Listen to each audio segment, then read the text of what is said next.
আসসালামু আলাইকুম রহমতুল্লাহি ওয়া বারাকাতুহু। আমার কাছে একটা নোহা কোম্পানির রাইস কুকার আসছে, যেটা মূলত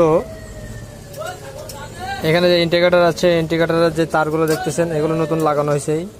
এই তিনটা তার ইন্ডিকেটরের, ঠিক আছে, অনেক হাডি করে বানানো হয়েছে। ওরা সাধারণভাবে দিয়ে দেয়, এই দেন কোম্পানি সাধারণ একটা ত্রিকোণ তার দিয়ে দেয় ভিতরে, ঠিক আছে। এটা যথেষ্ট পরিমাণ কাটে, প্রচুর পরিমাণ।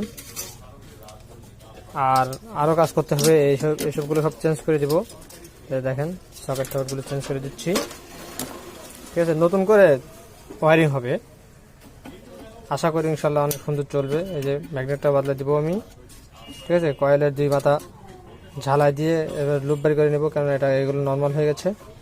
লুপ বাড়ি করে নেব, এরকম সঙ্গেই থাকুন, দেখা যাক বাকিটা আল্লাহ।